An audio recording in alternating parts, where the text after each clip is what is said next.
When Captain Sarah Phoenix Rodriguez brought her battle-damaged CH-47 Chinook through a gauntlet of rocket-propelled grenades and heavy machine gun fire to extract 12 Special Forces operators from a collapsing mountaintop position in the Hindu Kush, she proved that the most dangerous missions are sometimes flown by the pilots everyone calls expendable. But 18 hours before that impossible extraction changed everything, they still called her just a transport pilot and meant it as the ultimate dismissal. The morning briefing at Forward Operating Base Sentinel told Sarah everything she needed to know about her place in the military aviation hierarchy. Her name appeared in faded print on the Transport Operations Board, permanently assigned to what the fighter jocks called flying bus routes, hauling supplies, rotating personnel, and conducting what headquarters classified as routine logistical support missions in non-contested airspace. While Apache gunship crews earned Distinguished Flying Crosses and Black Hawk pilots collected air medals for combat operations, Sarah accumulated endless hours of what the brass considered glorified taxi service. She'd been flying these missions for 14 months now, watching her Naval Academy classmates rotate through combat assignments that led to promotions and prestigious postings, while she ferried toilet paper to remote outposts and transported equipment that nobody else wanted to handle. The irony wasn't lost on her. Sarah had graduated second in her flight class at Rucker, held advanced certifications in hostile environment operations, mountain flying, and precision aerial delivery. She could thread a 60-foot Chinook through mountain passes that would make seasoned combat pilots break into cold sweats, land on improvised zones smaller than basketball courts, and maintain aircraft control in weather conditions that grounded every other helicopter on the base. None of it mattered when promotion boards saw transport operations and automatically relegated her accomplishments to footnotes in someone else's success story. The briefing room at FOB Sentinel buzzed with pre-mission energy as pilots clustered around intelligence displays and mission boards, checking weather updates and discussing flight routes through airspace where Taliban forces could appear without warning. Sarah sat in her designated section, the corner reserved for transport crews, reviewing meteorological data and terrain analysis with the kind of obsessive attention that combat pilots dismissed as overkill for simple cargo runs. Her flight suit bore none of the patches that marked elite aviation units or dangerous missions. No combat decorations, no prestigious squadron insignia, just basic helicopter wings and a name tape that most officers on base couldn't match to a face, despite her flying more missions than anyone else in the aviation detachment. Sarah had learned to be invisible in a profession where visibility often meant survival, where being overlooked was preferable to being noticed for the wrong reasons by people who equated transport duties with professional inadequacy. She spread her approach charts across the scratched metal table, annotating wind patterns, elevation changes, and threat assessments with meticulous precision that would have impressed meteorologists. The Taliban had been escalating their anti-aircraft activities throughout the eastern provinces, and Sarah tracked every reported surface-to-air missile site, every instance of hostile fire directed at rotorcraft, every piece of intelligence that might affect helicopter operations in mountainous terrain where margin for error didn't exist. This information could save lives, but nobody asked transport pilots for tactical analysis or threat evaluation. Sarah's expertise in mountain flying and adverse weather operations was considered irrelevant by people who made decisions about mission assignments and pilot utilization. Colonel Marcus Brennan emerged from the Tactical Operations Center with his characteristic swagger, commanding attention through presence alone. His dress uniform displayed ribbons from 3 combat deployments, every decoration perfectly aligned, every crease sharp enough to cut paper. Brennan had flown AH-64 Apaches before transitioning to Base Operations Command, and he carried himself like someone who'd never forgotten the distinction between real combat aviators and those who simply moved cargo from point A to point B. He paused at Sarah's table, scanning her weather charts and terrain analysis with the casual dismissal reserved for paperwork that wouldn't affect important operational decisions. His eyes lingered on her detailed annotations about mountain wind patterns and elevation effects on helicopter performance, clearly wondering why a transport pilot was investing so much effort in meteorological analysis.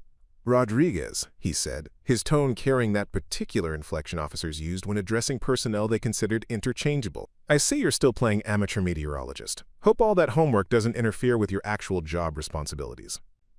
Sarah looked up from her charts, her dark eyes meeting his without flinching, recognizing the test of authority that required careful navigation. Just reviewing current conditions for today's supply run to Firebase Echo, sir. The weather patterns suggest possible downdrafts in the approach corridor that could affect helicopter operations. Brennan sipped his coffee deliberately, making her wait for his response in the kind of power play that reminded everyone about rank, hierarchy, and the proper relationship between command authority and subordinate expertise. The pause stretched long enough to draw attention from nearby officers, creating an audience for whatever lesson he intended to deliver. The thing about weather, Rodriguez, is that it affects everyone flying through it equally, he said finally. Real combat pilots manage just fine without turning every routine flight into a graduate-level thesis project. Maybe focus less on theoretical meteorology and more on getting your cargo delivered on schedule.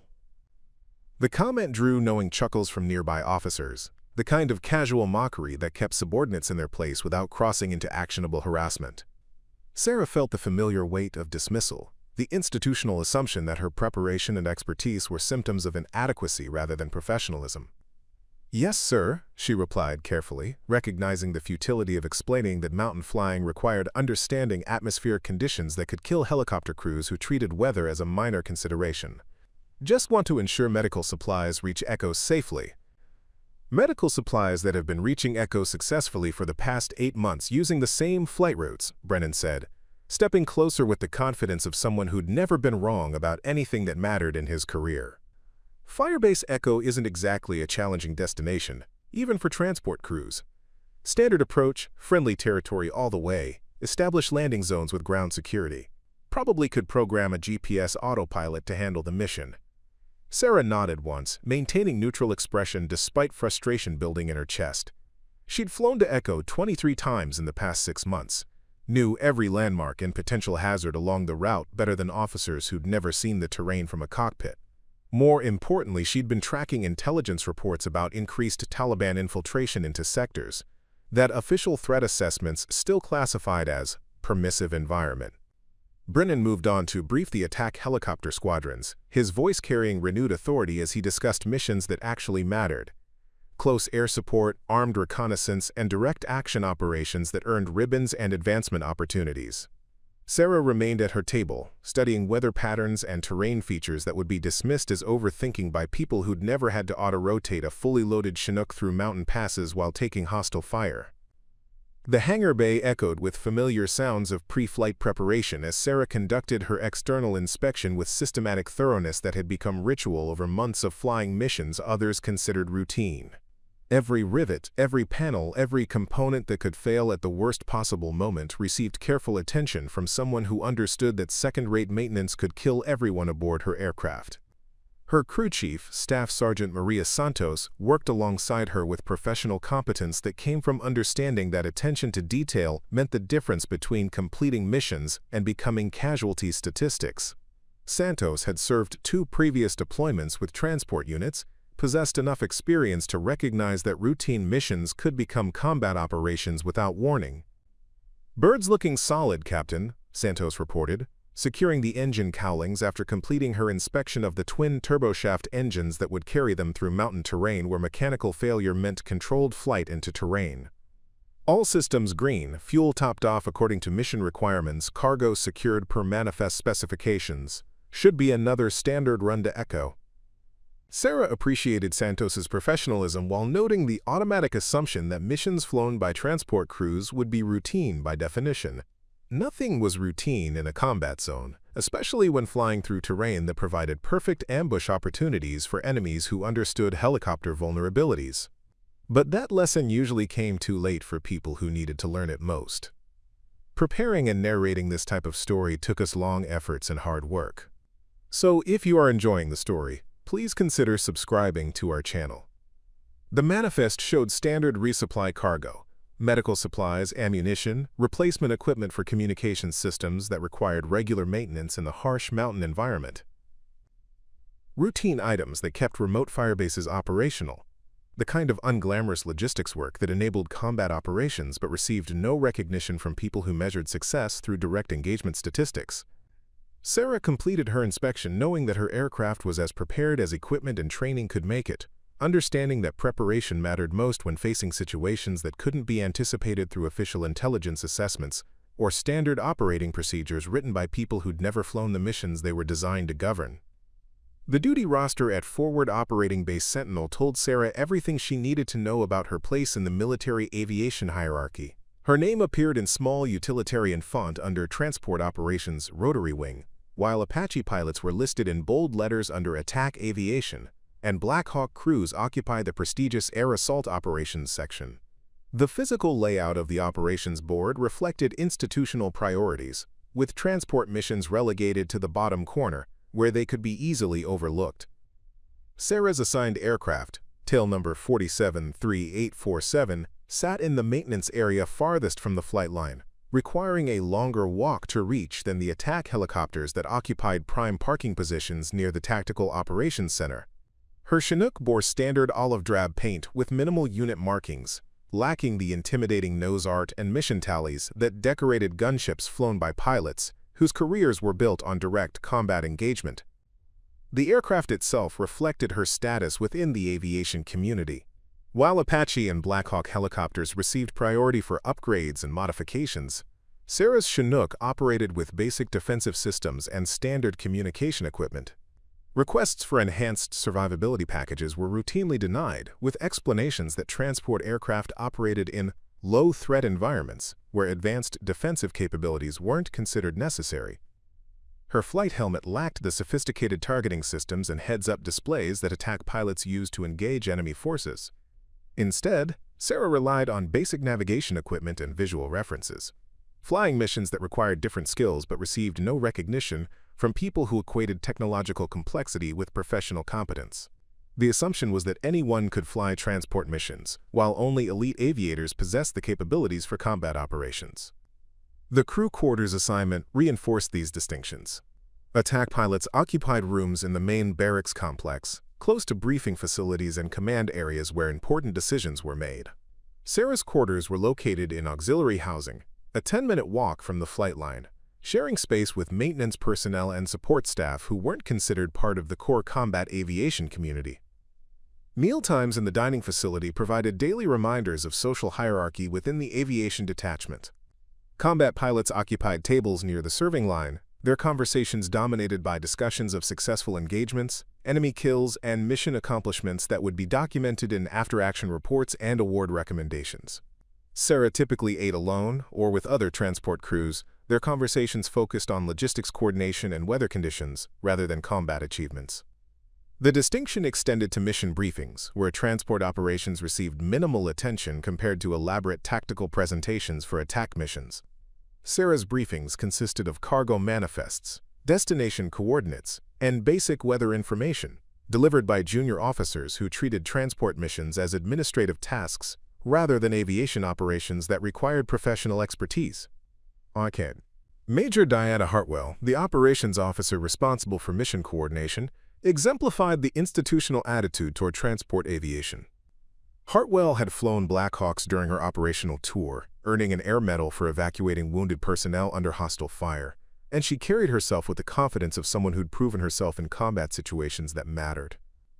Rodriguez, Hartwell called during the morning operations briefing, consulting her clipboard with the efficient manner of someone managing multiple priorities simultaneously. "You're taking medical supplies to Firebase Echo today. Standard route, departure at 1,000 hours, estimated flight time 90 minutes each way, nothing complicated." The dismissive tone suggested that transport missions were simple by definition, requiring minimal planning or specialized knowledge. Sarah accepted her flight packet, knowing that Hartwell had never flown through the mountain passes between Sentinel and Echo, had never experienced the wind patterns and elevation effects that could turn routine flights into survival situations for helicopter crews unprepared for mountain flying challenges. Lieutenant Colonel James Reeves, the aviation detachment commander, maintained professional courtesy toward all pilots under his command, but his priorities were clearly focused on attack aviation capabilities that generated measurable combat results. Reeves had built his career flying Apaches in Iraq, accumulating combat hours that translated into rapid promotion and prestigious assignments that led to command positions. During his weekly pilot meetings, Reeves spent most of his time discussing attack helicopter operations, maintenance priorities for gunships, and tactical employment of air weapons teams that provided close air support for ground operations. Transport aviation received cursory attention, usually limited to reminders about safety protocols and on-time delivery requirements for cargo missions. Transport operations are the backbone of our logistical capabilities, Reeves would say during these meetings, delivering what Sarah recognized as obligatory acknowledgement rather than genuine appreciation. Your missions enable everything else we accomplish here, and that contribution shouldn't be underestimated. The words carried no conviction, delivered with the tone of someone fulfilling administrative requirements rather than expressing authentic recognition. Sarah understood that Reeves viewed transport missions as necessary but unglamorous support functions that enabled real combat operations without contributing directly to mission success metrics that determined command effectiveness. Captain Jason Mitchell, an Apache pilot who'd arrived at Sentinel 6 months after Sarah, already wore a distinguished flying cross earned during a single engagement where his gunship eliminated enemy positions threatening a ground patrol. Mitchell possessed half of Sarah's flight hours and none of her mountain flying experience. But his combat decoration placed him in an entirely different category within the aviation hierarchy.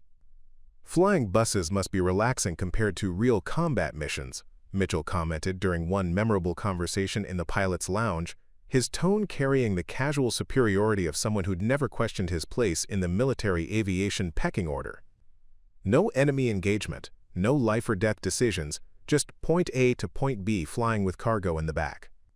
Sarah chose not to mention that her point A to point B flights required navigating through terrain that could kill pilots who made navigation errors, landing in improvised zones without ground control guidance, and maintaining aircraft control in weather conditions that would ground attack helicopters operating in less challenging environments.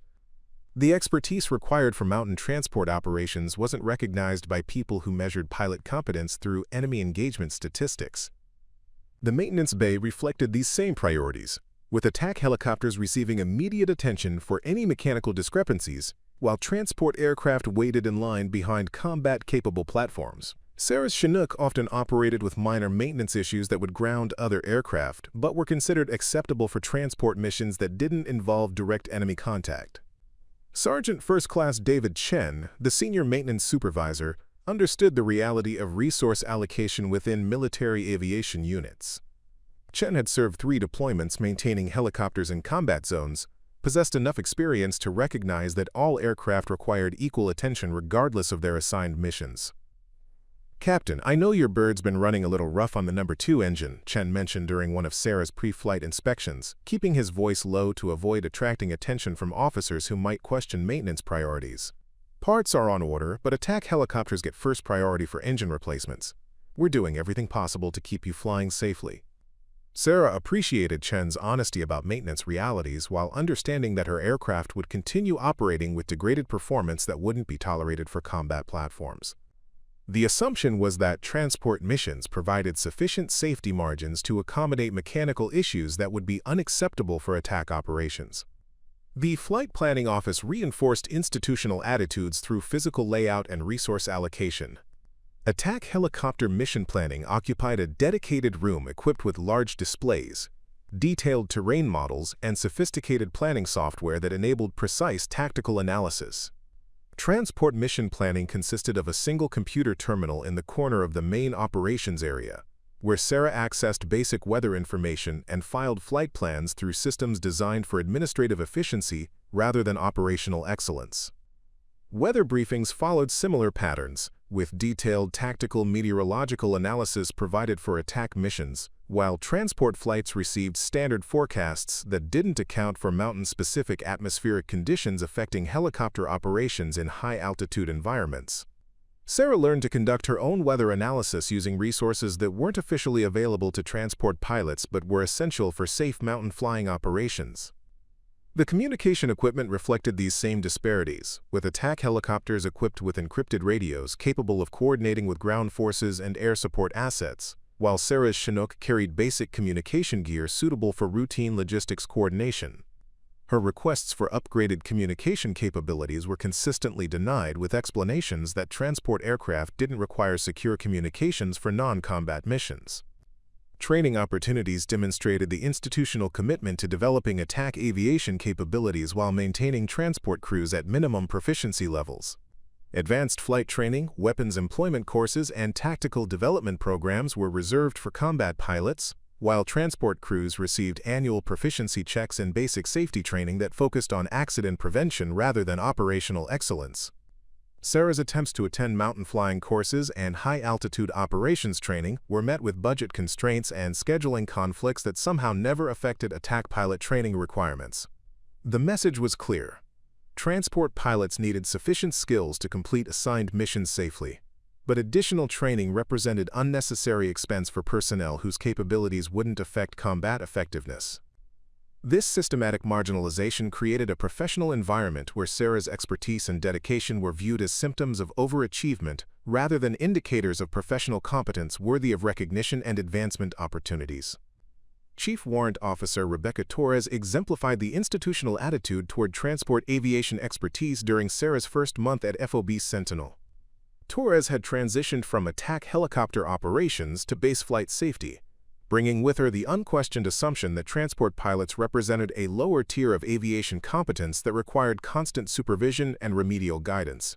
"Rodriguez, I've been reviewing your flight records," Torres announced during a mandatory safety briefing, her tone carrying the patient condescension reserved for pilots who needed basic instruction about aviation fundamentals.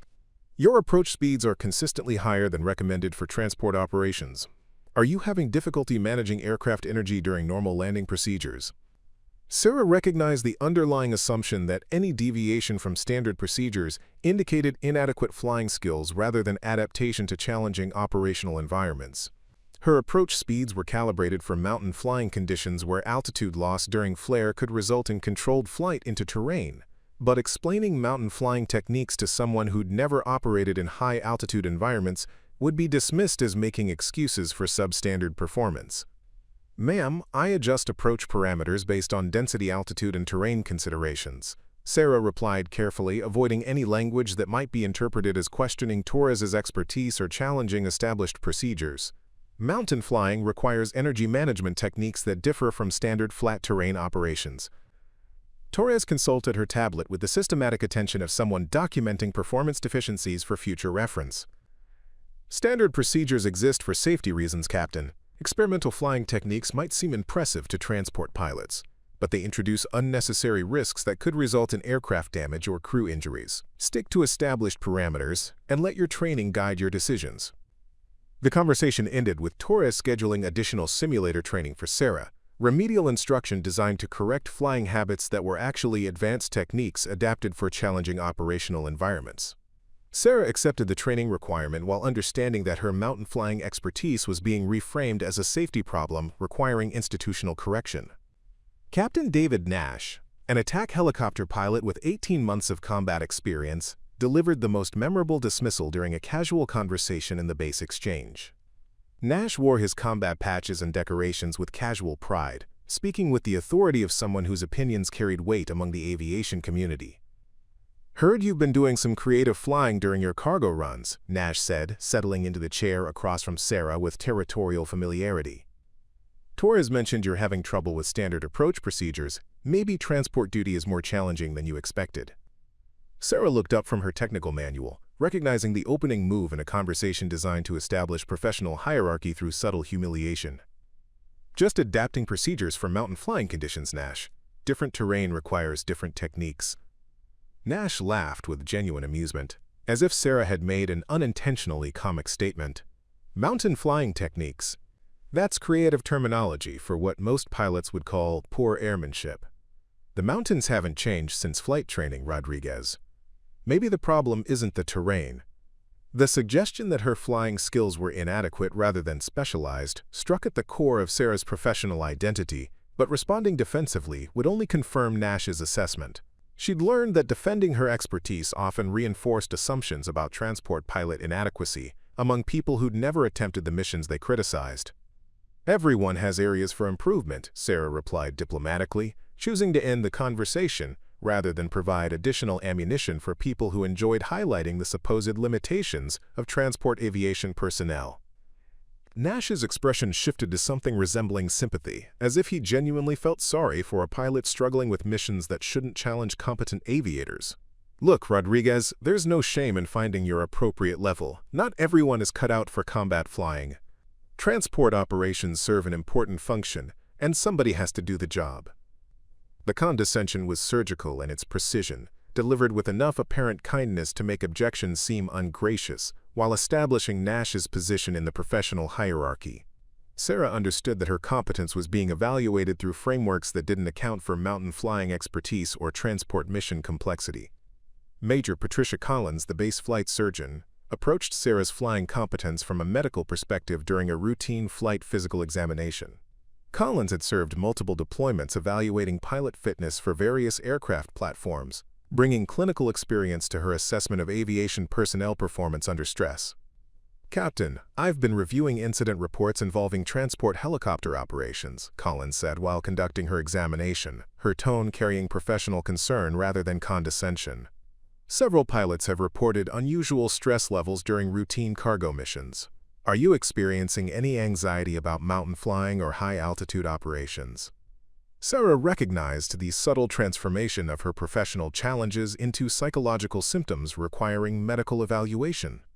Any admission of stress or difficulty would be documented as evidence of inadequate stress tolerance rather than normal response to demanding operational conditions. "Ma'am, I maintain confidence in my ability to complete assigned missions safely," Sarah replied, choosing language that avoided any phrases that could be interpreted as admitting anxiety or inadequacy. "Mountain flying requires attention to detail, but I don't experience abnormal stress levels during normal operations." Collins made notes in Sarah's medical file while maintaining the analytical expression of someone evaluating fitness for duty. "Captain, transport pilots often experience performance pressure because they lack the extensive combat training provided to attack helicopter crews. It's natural to feel overwhelmed by operational demands that exceed your preparation level." The medical evaluation concluded without formal action, but Sarah understood that her competence had been questioned through healthcare channels, creating another layer of documentation that could be used to justify grounding her if her unconventional flying techniques continued attracting attention from authority figures. Lieutenant Jennifer Walsh, a newly arrived Black Hawk pilot fresh from advanced flight training, demonstrated how institutional attitudes were transmitted to new personnel during her orientation to FOB Sentinel operations. Walsh possessed limited flight hours but carried herself with the confidence of someone whose training prepared her for missions that mattered. "I heard transport flying is pretty relaxed compared to assault operations," Walsh mentioned during their first conversation, her tone suggesting curiosity rather than criticism. "Must be nice not having to worry about enemy engagement or tactical coordination during your missions." Sarah appreciated Walsh's lack of condescension while recognizing the underlying assumptions about transport mission complexity that were being transmitted through informal mentorship from senior pilots. "Mountain flying has its own challenges," Sarah replied simply, avoiding detailed explanations that would be dismissed as overthinking routine operations. Walsh nodded with the understanding of someone who'd been educated about aviation hierarchy through official and unofficial channels. "Sure, but at least you don't have troops depending on you for close air support or medical evacuation under hostile fire. Transport missions let you focus on basic flying skills without tactical complications." The conversation revealed how thoroughly institutional attitudes shaped new pilot understanding of different aviation roles, creating assumptions about mission complexity, and required expertise that would influence Walsh's entire career perspective on transport operations. Master Sergeant Robert Kim, the senior enlisted advisor for aviation operations, approached Sarah's performance from a maintenance perspective during a discussion about aircraft utilization rates. Kim had served 22 years maintaining helicopters across multiple platforms, possessing enough experience to evaluate pilot competence through aircraft condition and maintenance requirements. "Captain Rodriguez, your bird's showing higher than normal wear patterns on several systems," Kim reported during a monthly maintenance review, his tone indicating concern rather than criticism. "Engine parameters are within acceptable limits, but we're seeing stress indicators that suggest aggressive flying techniques." Sarah understood that her mountain flying techniques were being interpreted as rough handling rather than adaptation to challenging operational environments. Any explanation about high-altitude flying requirements would be dismissed as rationalization for poor airmanship by people who'd never experienced mountain flying conditions. "Sergeant Kim, I maintain aircraft within operational parameters during all missions," Sarah replied, sticking to documented performance standards rather than attempting to educate maintenance personnel about mountain flying demands. "If specific systems require attention, I'm available to discuss operational factors." Kim appreciated Sarah's professional response while clearly harboring concerns about flying techniques that differed from standard transport procedures. His experience maintaining helicopters operated by various pilot skill levels gave him insight into the relationship between flying competence and maintenance requirements that other personnel might miss. The base chaplain, Captain Thomas Anderson, attempted to address Sarah's professional challenges through pastoral counseling during a voluntary meeting that Sarah attended, hoping to find support for dealing with institutional marginalization. Anderson possessed genuine concern for personnel welfare but lacked understanding of aviation-specific professional dynamics.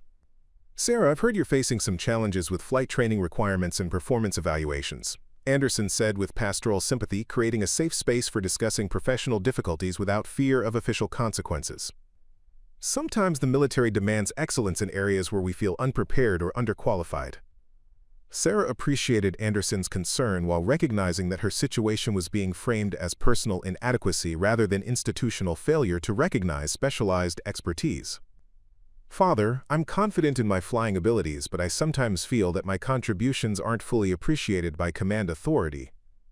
Anderson nodded with understanding that came from counseling numerous personnel who struggled with feeling undervalued in their assigned roles. The military requires people to serve in many different capacities, and not all of them receive equal recognition. "Sometimes our value comes from faithful service, rather than external acknowledgement." The conversation provided emotional support while reinforcing the assumption that Sarah should accept her marginalized position rather than advocating for recognition of her expertise and capabilities.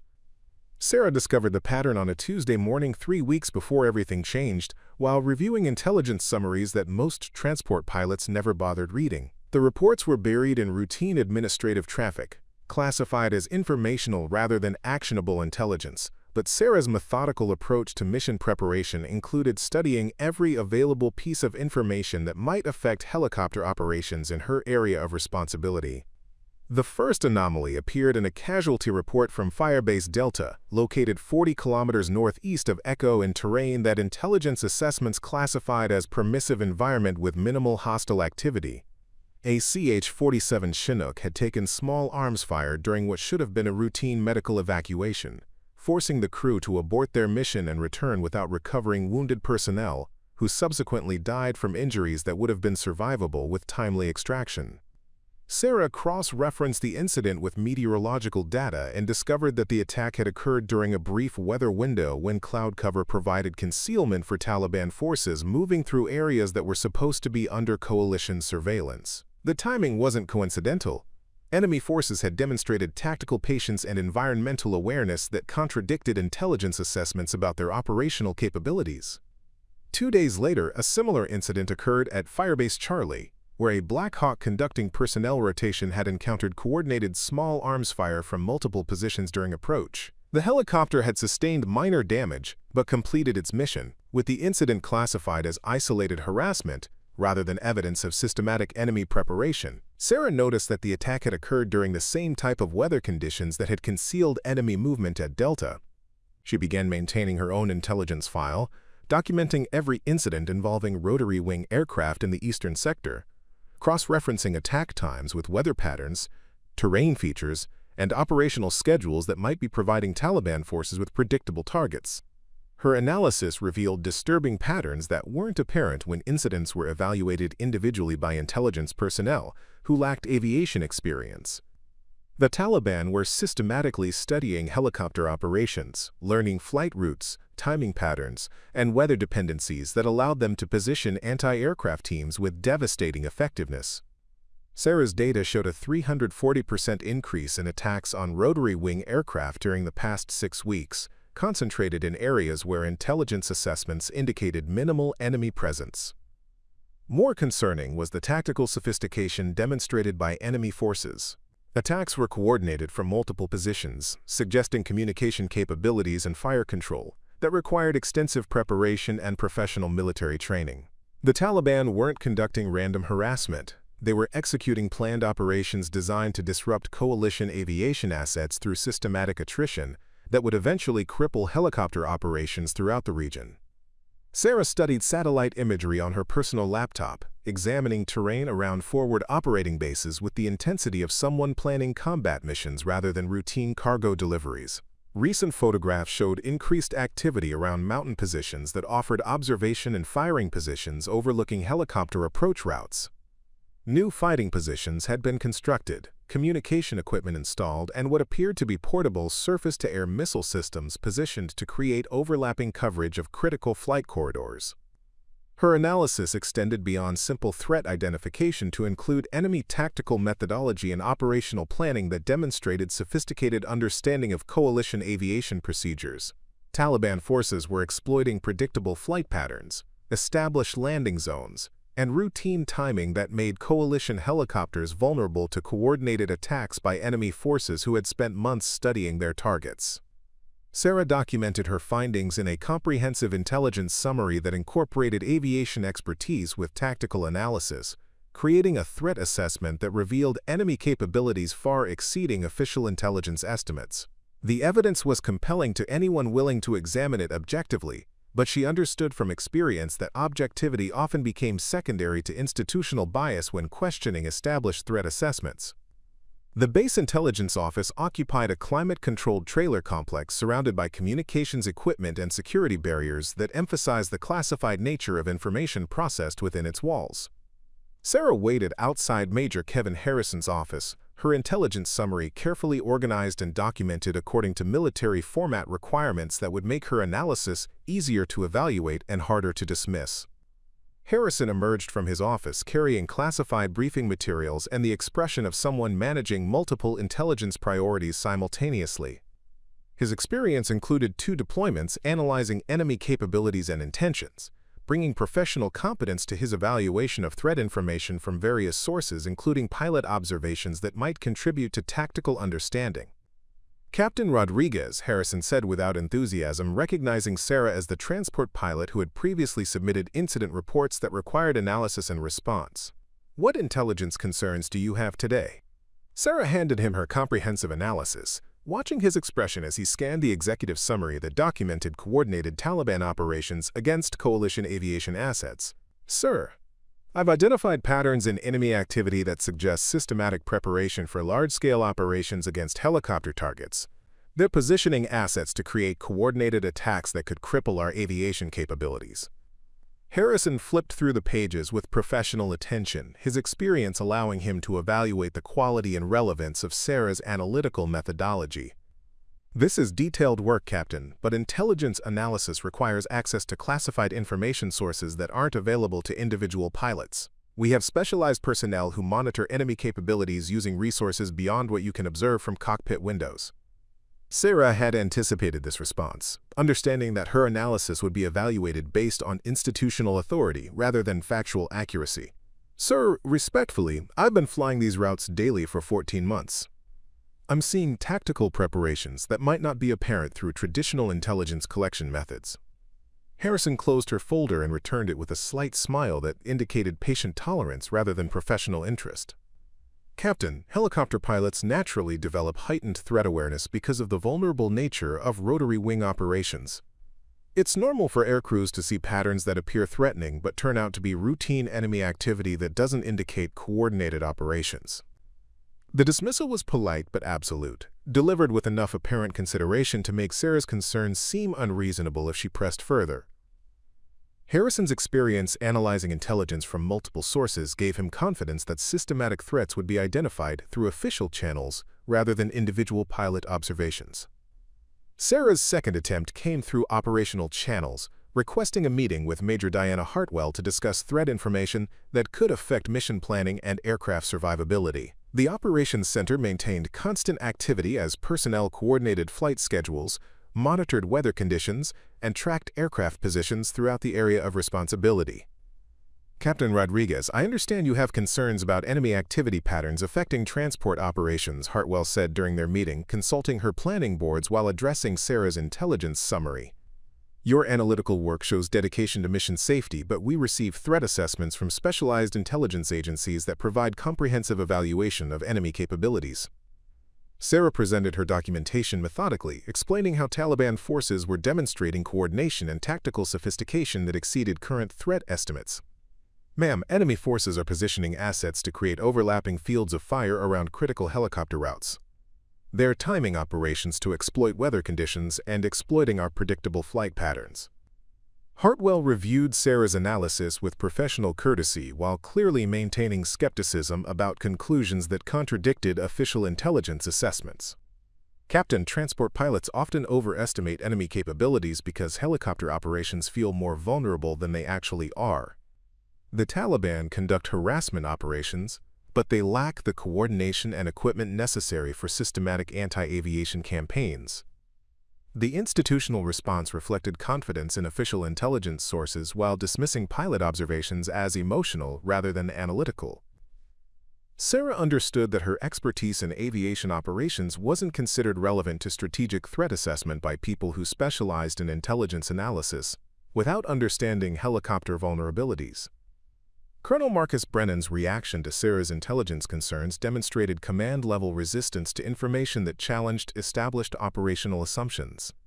Brennan received Sarah's briefing in his office, surrounded by planning materials and communication equipment that emphasized his responsibility for aviation operations throughout the sector. Captain Rodriguez, I appreciate your attention to mission safety, but your analysis suggests intelligence failures by people whose careers are built on understanding enemy capabilities, Brennan said after reviewing her documentation. Are you suggesting that professional intelligence officers have missed obvious indicators of coordinated Taliban operations? Sarah recognized the dangerous territory she was entering, challenging not just individual assessments but institutional competence at multiple levels. Sir, I'm reporting observations from someone who flies these routes daily and has direct exposure to changing enemy tactics. The evidence suggests systematic preparation for major operations against aviation targets. Brennan's expression hardened as he processed the implications of Sarah's claims about intelligence inadequacy and command failure to recognize obvious threats. Captain, your job is flying helicopters safely from point A to point B. Intelligence analysis requires training in threat assessment, access to classified sources, and experience distinguishing between enemy capabilities and enemy intentions that transport pilots don't possess. The meeting ended with Brennan's clear directive that Sarah should focus on flight operations, rather than attempting intelligence analysis beyond her qualifications and authority. Her continued insistence on threat patterns that contradicted official assessments would be noted as evidence of role confusion that might require administrative correction. Sarah's persistence in reporting intelligence concerns began attracting negative attention from personnel who interpreted her continued warnings as criticism of their professional competence. Word spread through the aviation community that the transport pilot was pushing intelligence theories that contradicted established threat assessments, creating perception that Sarah was either experiencing stress-related paranoia or deliberately undermining command authority. Captain Jason Mitchell confronted Sarah in the pilot's lounge with casual aggression that reflected broader community sentiment about her intelligence activities. Heard you're still playing amateur spy, Rodriguez. Some people are wondering if transport duty is affecting your judgment about what constitutes legitimate threats versus normal combat zone activity. Sarah maintained professional composure while understanding that her credibility was being systematically undermined through informal channels that would make any future warnings easier to dismiss. Just reporting observations, Mitchell. Same as any pilot would do after noticing unusual enemy activity patterns. Mitchell's response carried the authority of someone speaking for the broader aviation community, rather than expressing personal opinion. Unusual patterns that intelligence professionals haven't identified suggest the problem might be with the observer rather than the observations.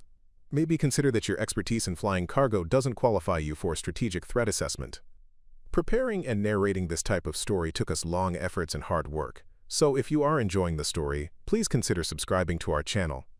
The social isolation that followed Sarah's intelligence efforts reflected institutional mechanisms for managing personnel who challenged established authority through persistent disagreement with official assessments. Her warnings were being reframed as evidence of professional overreach rather than legitimate concern, making continued resistance increasingly difficult to sustain. Major Diana Hartwell's escalation to formal dismissal came during the weekly operations briefing, when Sarah attempted to present updated intelligence analysis to the assembled aviation personnel. The briefing room fell silent as Sarah requested permission to address threat patterns that she'd continued documenting despite previous rejections, her persistence now viewed as insubordination rather than professional diligence. Captain Rodriguez, we've discussed your intelligence concerns multiple times through appropriate channels, Hartwell announced with command authority that ensured every pilot in the room understood the institutional position on Sarah's analysis. Continued attempts to second-guess professional intelligence assessments creates unnecessary anxiety about missions that are planned according to established threat evaluation procedures. Sarah stood at attention, recognizing that her request had been transformed into a public lesson about respecting chain of command and accepting institutional expertise over individual observations. The assembled pilots watched with uncomfortable attention, as their colleague faced professional humiliation for challenging assessments that everyone was supposed to accept without question. Ma'am, respectfully, enemy activity has increased significantly in sectors where we're conducting routine operations, Sarah said carefully, attempting to present her concerns without directly contradicting Hartwell's authority. Recent incidents suggest coordination that might not be reflected in current threat estimates. Hartwell's response carried the patient tone of someone addressing persistent subordinates who refuse to understand their proper role in the military hierarchy. Captain, professional intelligence officers have access to signals intelligence, human intelligence, and satellite reconnaissance that provides comprehensive tactical pictures beyond what individual pilots can observe during limited flight operations. The briefing room remained silent as other pilots processed the clear message about questioning intelligence assessments based on personal observations. Sarah's expertise in mountain flying and aviation operations was being dismissed as irrelevant to strategic threat evaluation by people whose careers depended on never acknowledging mistakes in official assessments. What looks like coordination to transport pilots might be completely unrelated incidents that happen to occur in similar geographic areas, Hartwell continued, her voice carrying enough authority to ensure the conversation would be repeated throughout the base by evening. Individual pilot observations, however well-intentioned, cannot substitute for comprehensive intelligence analysis conducted by qualified personnel. Colonel Marcus Brennan's intervention represented command-level frustration with Sarah's continued challenges to institutional authority, despite clear direction to focus on flight operations rather than intelligence analysis. His response demonstrated escalating institutional pressure designed to end her unauthorized intelligence activities through increasingly formal channels. Captain Rodriguez, your persistent intelligence theories are becoming disruptive to unit cohesion and operational confidence, Brennan announced during a private meeting that Sarah correctly interpreted as final warning before administrative action. Multiple professional intelligence officers have evaluated your concerns and found no evidence supporting coordinated Taliban operations beyond normal harassment activities. Sarah faced the impossible choice between accepting institutional denial of obvious threats or continuing to advocate for recognition of patterns that could save lives. Sir, I understand the chain of command, but the evidence clearly shows systematic enemy preparation for major operations against aviation assets. Brennan's patience evaporated as he processed Sarah's continued insistence on intelligence conclusions that contradicted multiple levels of professional assessment.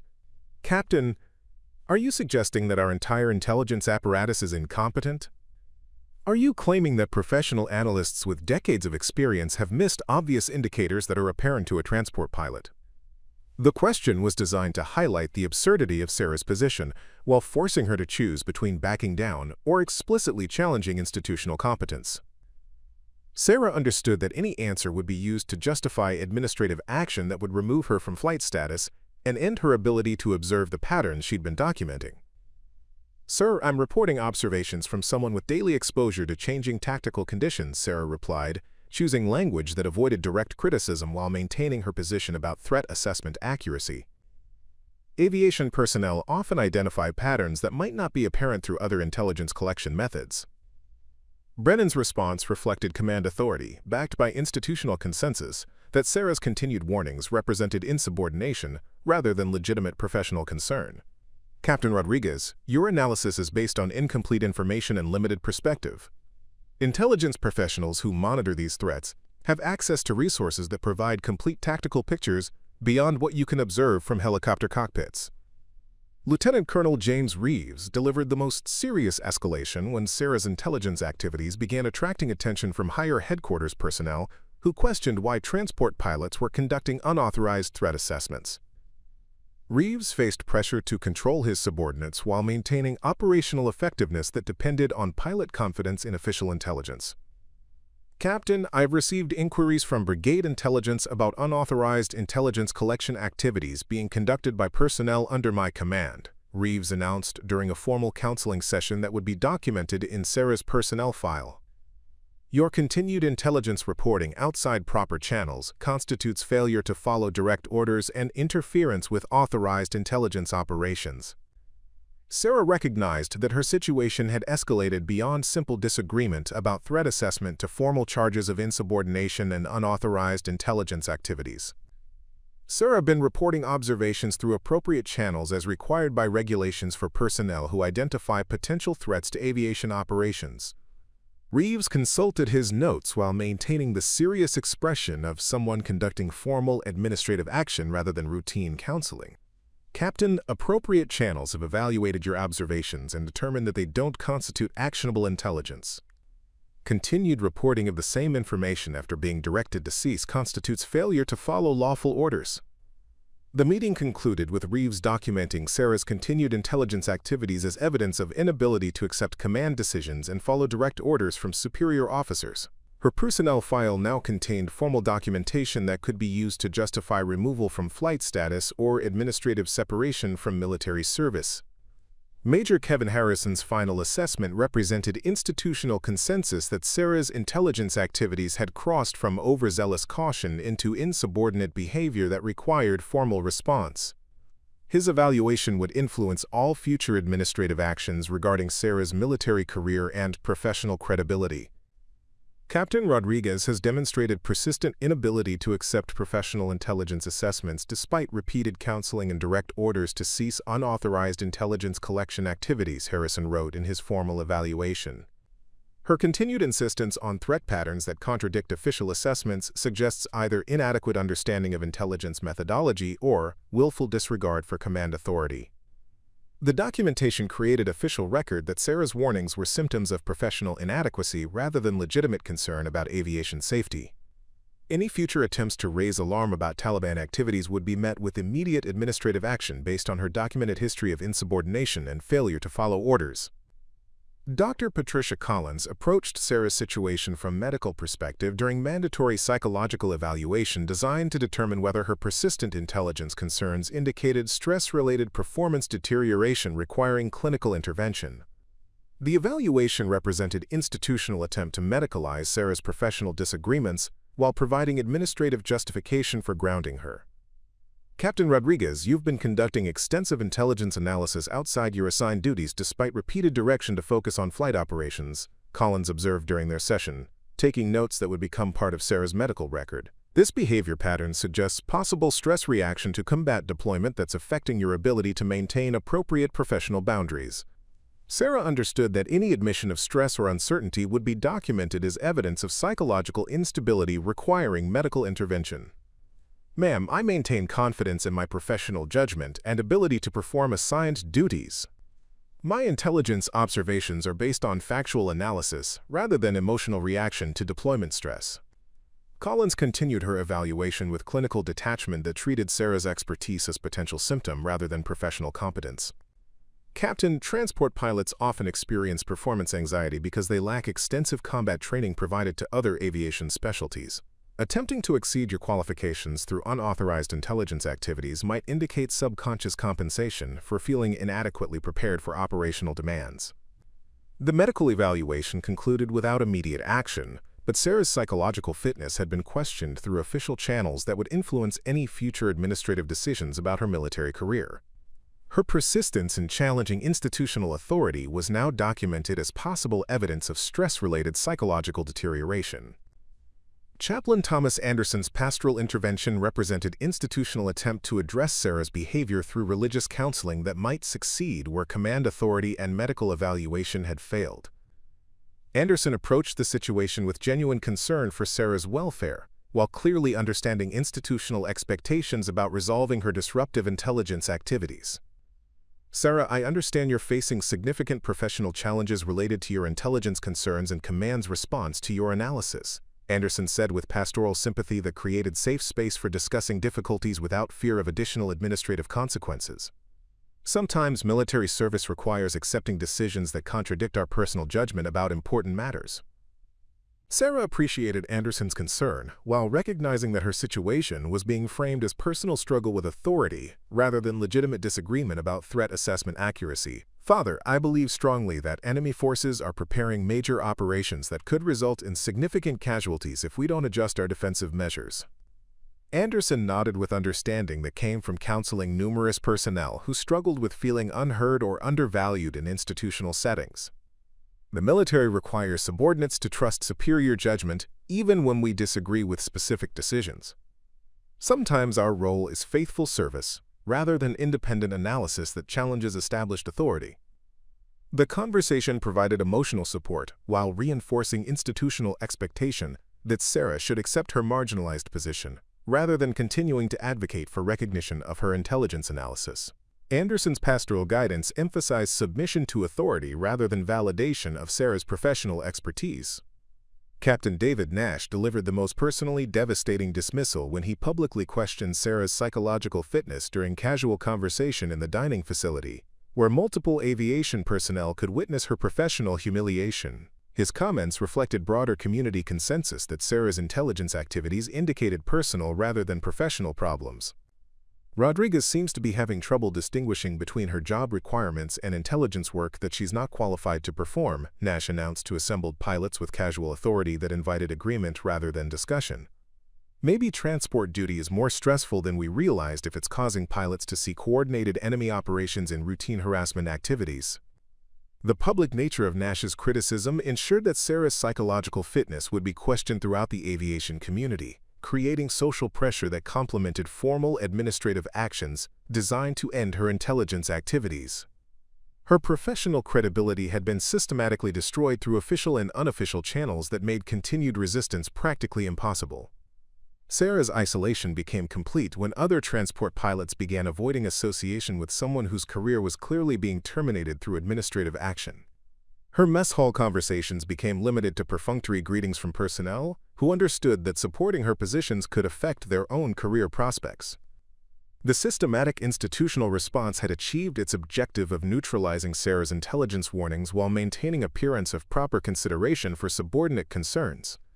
Her expertise had been reframed as evidence of inadequacy, her persistence transformed into insubordination, and her professional judgment questioned through multiple official channels that would justify any future administrative action. The crisis materialized at 0532 hours on a Thursday morning that had started like every other routine mission day, when the first desperate transmission crackled through FOB Sentinel's communication systems. The voice belonged to Staff Sergeant Marcus Chen, communications specialist at Firebase Echo, fighting through static interference and the unmistakable sound of incoming mortar rounds that were systematically destroying his base's defensive positions. Mayday, Mayday, this is Echo Base to any station. We are under coordinated attack from multiple directions. Heavy casualties, infrastructure compromised, immediate extraction required for critical wounded. The transmission dissolved into electronic chaos, punctuated by explosions that confirmed Sarah's worst predictions about Taliban coordination and tactical capabilities. The Tactical Operations Center erupted into controlled pandemonium as duty officers scrambled to establish communication with Echo while coordinating response to what appeared to be the largest enemy operation in months. Radio operators worked frantically to reach other forward operating bases, discovering a pattern of simultaneous attacks that validated every intelligence assessment Sarah had submitted through official channels that had systematically rejected her analysis. More emergency transmissions followed in rapid succession, each one confirming the scope of coordinated Taliban operations that intelligence professionals had insisted were beyond enemy capabilities. Firebase Delta reported being surrounded by enemy forces equipped with heavy weapons and communication equipment that enabled precise coordination between multiple attack elements. Forward Operating Base Charlie transmitted urgent requests for medical evacuation after suffering casualties from mortar attacks that demonstrated sophisticated fire control and targeting intelligence. A British CH-47 Chinook attempting medical evacuation at Firebase Delta encountered coordinated surface-to-air missile fire from positions that had been occupied during the systematic preparation period that Sarah had documented. The helicopter sustained critical damage and was forced to conduct emergency landing in hostile territory, leaving its crew and passengers stranded in positions where Taliban forces could complete their destruction of coalition aviation assets. 2 American Black Hawks conducting personnel evacuation from Forward Operating Base Charlie found themselves trapped in a valley where enemy forces had established overlapping fields of fire using portable anti-aircraft systems positioned exactly as Sarah's intelligence analysis had predicted.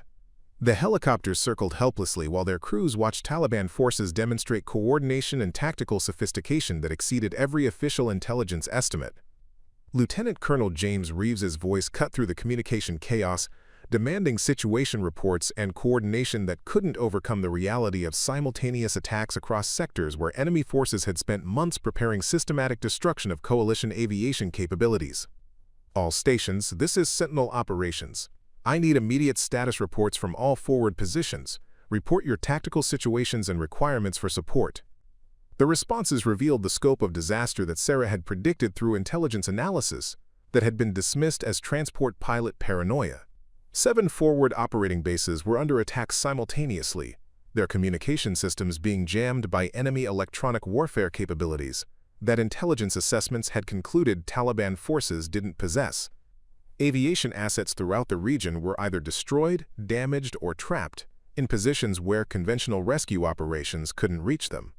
Sarah listened to the unfolding catastrophe from her quarters, where she'd been confined pending administrative action for her continued intelligence activities. The systematic nature of Taliban attacks followed exactly the pattern she'd identified through months of unauthorized analysis, confirming enemy capabilities that professional intelligence officers had refused to acknowledge, despite mounting evidence. Firebase Echo transmitted another desperate call for assistance, as enemy forces closed around their perimeter, using tactics that demonstrated professional military training rather than guerrilla harassment operations. Any station with medical evacuation capabilities, this is Echo Actual. We have 14 critically wounded personnel requiring immediate surgical intervention. Enemy forces have established fire positions around all standard landing zones. Previous extraction attempts have failed due to coordinated anti-aircraft fire. The tactical situation had deteriorated beyond the ability of standard operating procedures to address effectively. Colonel Marcus Brennan coordinated with higher headquarters requesting airstrikes and additional resources that would require hours to authorize and deploy, while wounded personnel died in positions that couldn't be reached through conventional means due to Taliban coordination that intelligence professionals continued to deny despite overwhelming evidence. Major Diana Hartwell's voice joined the communication network as she attempted to coordinate rescue operations using procedures designed for isolated incidents rather than systematic enemy operations targeting aviation assets. All available aircraft maintain safe distances from hostile contact areas until intelligence assessment determines viable extraction options. No unauthorized rescue attempts will be permitted until tactical situation can be properly evaluated. Sarah stared at her radio in disbelief, listening to Hartwell prohibit rescue operations while Taliban forces systematically eliminated coalition aviation capabilities through coordinated attacks that followed exactly the timeline and methodology she'd predicted. Official responses remained trapped in denial, while enemy forces demonstrated sophisticated operational planning that exceeded every intelligence estimate. Major Kevin Harrison's intelligence assessment delivered over command frequency demonstrated institutional inability to acknowledge obvious coordination despite catastrophic evidence of systematic enemy preparation. Preliminary analysis indicates multiple isolated incidents rather than coordinated operations. Enemy forces appear to be conducting opportunistic attacks that coincidentally occurred during similar time periods. Recommends standard defensive protocols while we develop comprehensive intelligence picture. The assessment represented complete institutional failure to process information that contradicted established positions about Taliban capabilities. Sarah listened to Harrison describe systematic destruction of aviation assets as coincidental incidents, while enemy forces demonstrated exactly the coordination she'd been documenting through unauthorized intelligence collection that had resulted in formal disciplinary action. Firebase Echo's communication system failed completely as enemy forces overran defensive positions using night vision equipment and coordination that required extensive planning and professional training. The last transmission from Echo Base dissolved into static punctuated by small arms fire that suggested final defensive actions by personnel who would be killed or captured because aviation support couldn't reach them through Taliban coordination. 2 Apache gunships attempting close air support for besieged forward operating bases encountered surface-to-air missile fire from multiple positions, forcing them to withdraw without providing assistance to ground forces that depended entirely on aviation support for survival. The attack helicopter's sophisticated defensive systems proved inadequate against coordinated enemy fire that demonstrated tactical planning beyond assessed Taliban capabilities. A Danish medical evacuation helicopter was shot down while attempting to reach wounded personnel at Forward Operating Base Charlie, its crew becoming additional casualties requiring rescue that couldn't be provided through conventional means. The wreckage burned in hostile territory while Taliban forces positioned additional anti-aircraft systems to engage any aircraft attempting recovery operations. Sarah's analysis had predicted exactly this scenario through intelligence work that had been dismissed as unauthorized activities requiring administrative correction. Enemy forces had achieved tactical surprise through systematic preparation that professional intelligence officers had classified as routine harassment, despite mounting evidence of coordination and sophisticated planning capabilities. The communication networks carried increasingly desperate transmissions from isolated personnel who faced death or capture, while official responses remained paralyzed by procedures that couldn't address systematic enemy operations. Forward operating bases throughout the region were being systematically destroyed by Taliban forces whose coordination capabilities had been consistently underestimated by intelligence professionals who refused to acknowledge obvious patterns.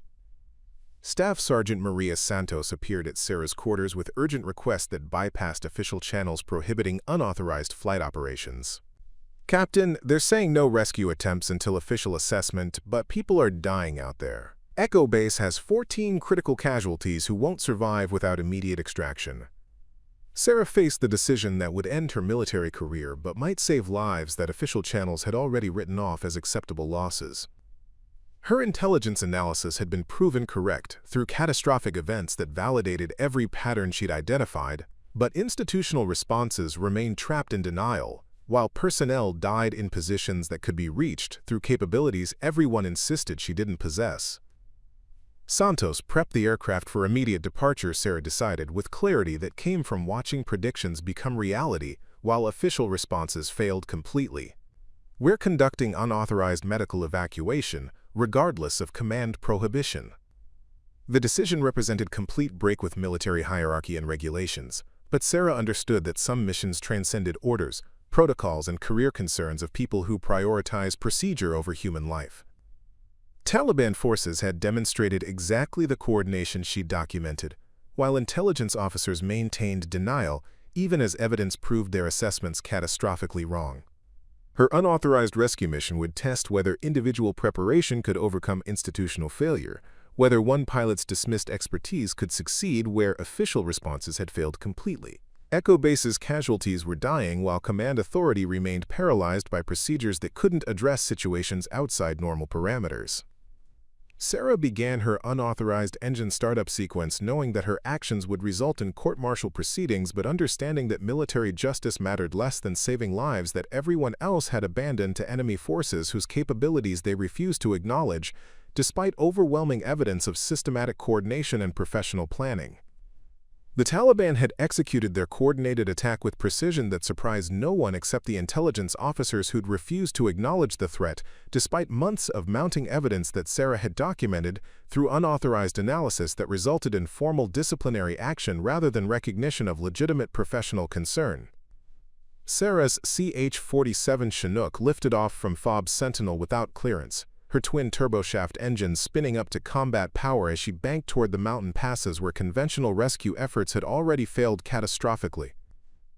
The control tower erupted in urgent transmissions demanding her immediate return to base, but Sarah switched to emergency frequencies and continued her climb toward the coordinated ambush zones that had trapped multiple aircraft and left wounded personnel dying in positions beyond the reach of authorized assistance. Colonel Marcus Brennan's voice cut through the radio chaos with command authority and barely controlled fury. "Chinook 473847, you are ordered to return to base immediately. You do not have clearance for combat operations. And you are violating direct orders from base command while endangering military personnel through unauthorized flight operations. Sarah keyed her microphone with deliberate calm, knowing that her next words would end her military career but might save lives that official channels had already written off as acceptable casualties. Sentinel operations. I have medical evacuation capabilities and current intelligence on enemy positions. Personnel at Echo Base require immediate assistance that isn't available through authorized channels.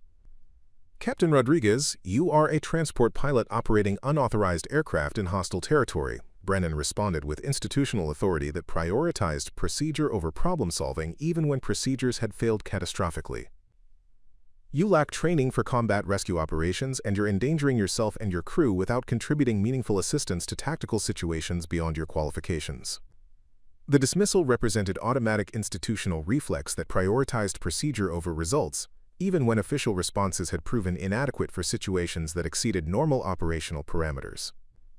Sarah climbed through 6,000 feet while studying her tactical display, identifying enemy positions she'd been tracking for months, while official intelligence continued to deny their existence, despite overwhelming evidence of systematic coordination.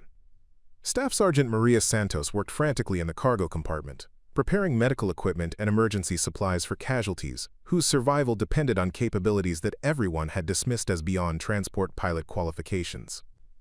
Santos understood that unauthorized rescue operations carried career-ending consequences, but chose to support Sarah's mission rather than abandon personnel who faced death, while official channels remained paralyzed by procedural limitations. Captain, I've configured the cargo area for maximum casualty capacity, Santos reported through the intercom, with professional calm that masked the stress of participating in unauthorized combat operations. Medical equipment is secured and ready for immediate patient treatment during extraction operations. Sarah acknowledged Santos's preparation while adjusting her flight path to exploit terrain features that would minimize exposure to Taliban anti-aircraft positions she'd identified through intelligence analysis that had been systematically dismissed by professional intelligence officers. Her unauthorized reconnaissance had revealed approach routes that avoided enemy observation posts, but required precision navigation through mountain terrain that challenged experienced combat pilots flying under ideal conditions. Firebase Echo's desperate transmission crackled through her radio as Sarah approached the tactical area where Taliban forces had demonstrated coordination that exceeded every official intelligence estimate. Any aircraft with medical evacuation capabilities, this is Echo Actual. We have multiple critical casualties requiring immediate surgical intervention. All standard landing zones are compromised by direct fire weapons positioned during systematic preparation that intelligence assessments failed to identify. Sarah switched to discrete frequency she'd established with Echo Base during previous supply missions, bypassing official channels that had proven incapable of coordinating effective responses to situations that exceeded standard operational parameters. Echo Actual. This is your medical transport. I have current intelligence on enemy positions and equipment capable of operating in your tactical environment. What's your casualty status and landing zone availability? Medical transport. We have 14 wounded personnel, including 6 critical cases requiring immediate surgical intervention, Echo Base responded with professional desperation that reflected their understanding of tactical reality. Enemy forces have established overlapping fields of fire using positions they occupied during 3 weeks of systematic preparation that official intelligence classified as routine harassment activities. Sarah consulted terrain maps she'd been studying obsessively, identifying approach routes that avoided Taliban positions through navigation techniques that required mountain flying expertise everyone had dismissed as unnecessary for transport operations. Her analysis revealed a narrow valley approach that enemy forces couldn't observe directly, but demanded precision flying through terrain that would challenge pilots with extensive combat experience operating under optimal conditions. Base operations interrupted with increasingly frantic demands for Sarah's return, threats of court-martial proceedings mixing with warnings about combat operations beyond her training and qualifications. Major Kevin Harrison's voice joined the transmission network with intelligence assessment that demonstrated institutional inability to process contradictory evidence even when faced with catastrophic validation of dismissed analysis. Chinook 47-3847. Current intelligence indicates enemy forces lack sophisticated air defense capabilities necessary for coordinated operations. Harrison transmitted with confidence that ignored overwhelming evidence of Taliban coordination. Your concerns about systematic enemy preparation are based on incomplete threat analysis. Return to base immediately and allow qualified personnel to handle tactical situations that exceed transport pilot capabilities. Sarah stared at her radio in amazement, listening to Harrison deny coordinated enemy capabilities, while Taliban forces demonstrated exactly the sophistication she'd been documenting through unauthorized intelligence collection. Professional intelligence officers continued maintaining positions that had already proven catastrophically wrong, while refusing to acknowledge evidence that contradicted their institutional assumptions about enemy limitations. She switched off command frequency and focused on navigation through terrain that tested every skill she'd developed during unauthorized training sessions that everyone had dismissed as unnecessary preparation for routine cargo operations. The valley approach required threading between ridgelines where Taliban spotters had established observation posts designed to coordinate attacks on aircraft following predictable routes that official flight planning had established without considering enemy tactical capabilities. Sarah flew at 150 feet above ground level, using terrain masking to avoid radar detection from portable surface-to-air missile systems that intelligence assessments had concluded Taliban forces didn't possess. Her aircraft carried defensive modifications she'd installed during months of preparation that violated regulations about unauthorized aircraft alterations, but could prove essential when conventional defensive measures proved inadequate for survival in hostile environments. Engines. The first surface-to-air missile launch came from the eastern ridgeline, exactly where her intelligence reports had predicted enemy positioning through analysis that had been dismissed as transport pilot paranoia.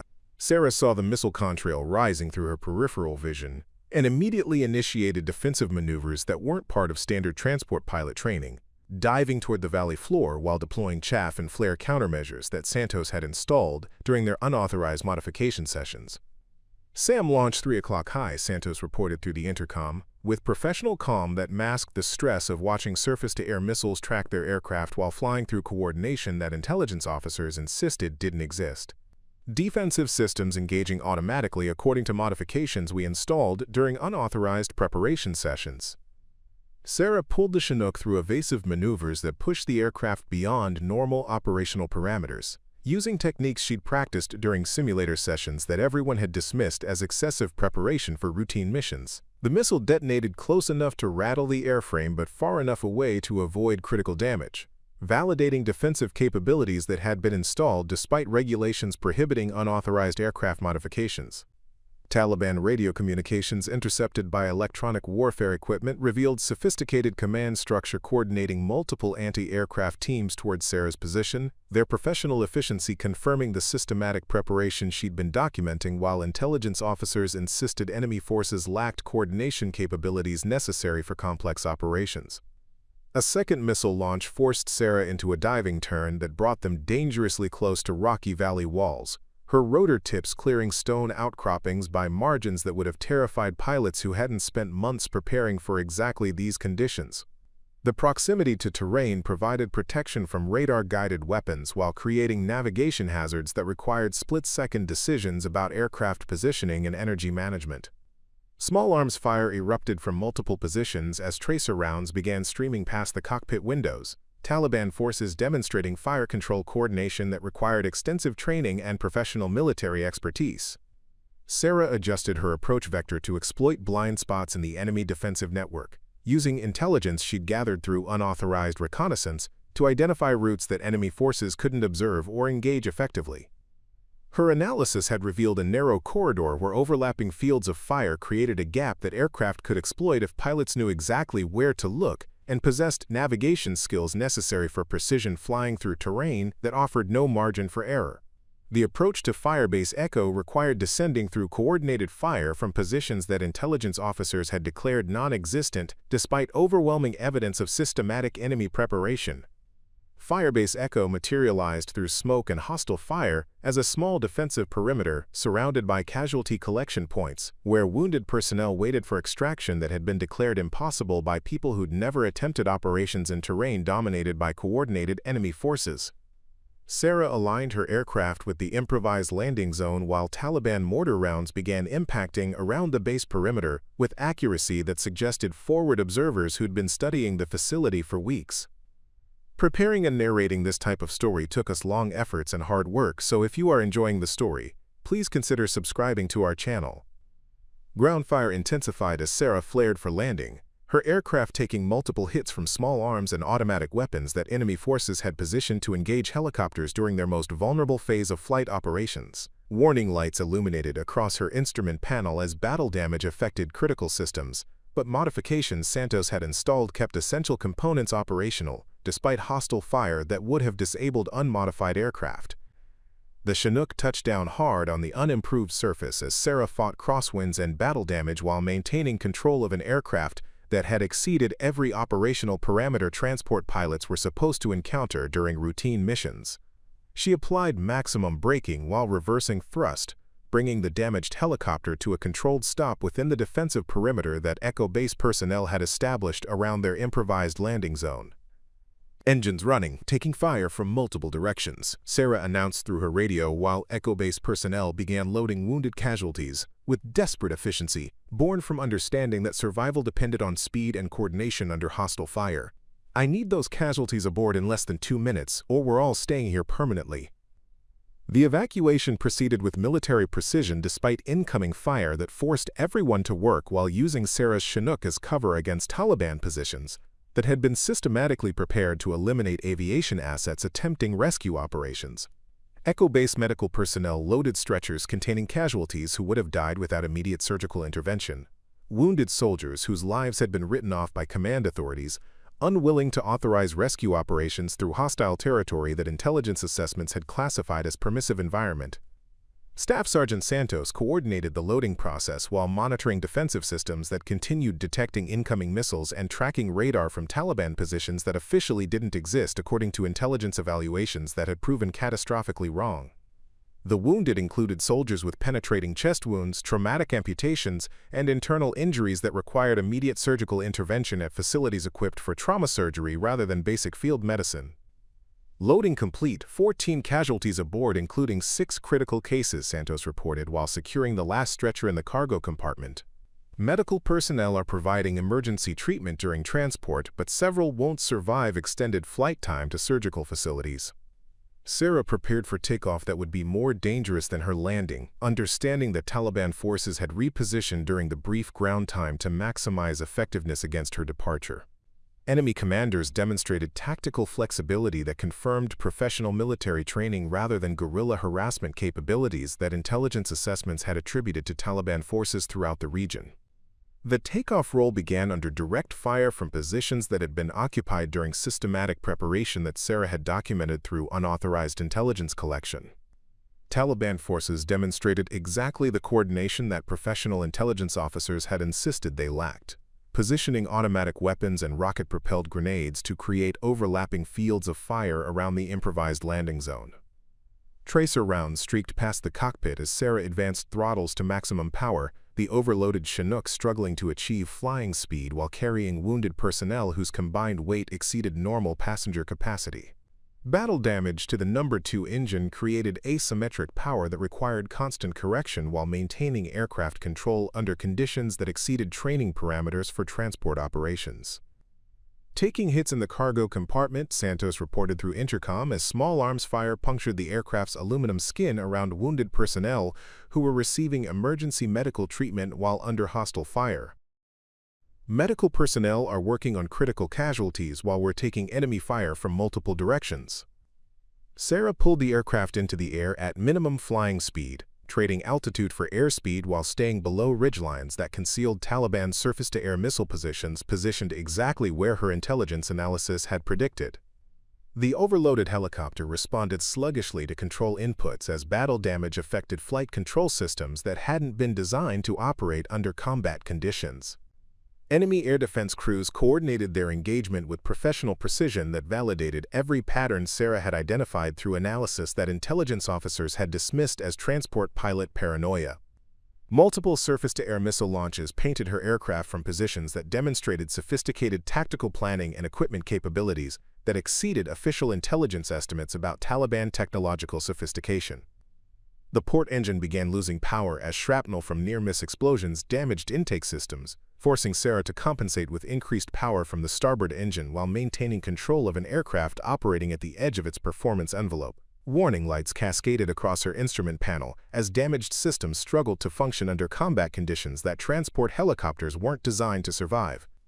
Engine parameters showing critical degradation, Santos announced while monitoring systems that had sustained battle damage but remained marginally operational through modifications they'd installed during unauthorized preparation sessions. Oil pressure dropping on number 1, exhaust gas temperature climbing beyond normal limits. We're losing power faster than fuel consumption would indicate. Sarah adjusted her flight path to follow escape routes she'd planned during months of studying terrain maps and enemy positions, exploiting valleys and ridgelines that provided cover from Taliban observation posts while staying within auto-rotation distance of emergency landing sites. Her navigation required precise timing and positioning that demonstrated exactly the mountain flying expertise everyone had dismissed as unnecessary for cargo operations. Taliban radio communications revealed frustration as Sarah's aircraft disappeared into terrain features that enemy spotters couldn't observe effectively, their coordination attempts between missile sites and observation posts providing insight into command structure that professional intelligence officers had insisted didn't exist. Sarah listened to enemy commanders attempting to reposition anti-aircraft systems while understanding their tactical methodology well enough to predict their movements and adjust her route accordingly. Hydraulic system failure warnings illuminated as battle damage affected flight control systems, making the aircraft increasingly difficult to control as backup systems struggled to maintain functionality under stress loads they weren't designed to handle. Sarah fought the controls with physical strength, while Santos worked to isolate damaged components and reroute critical systems through alternate pathways that their modifications had provided.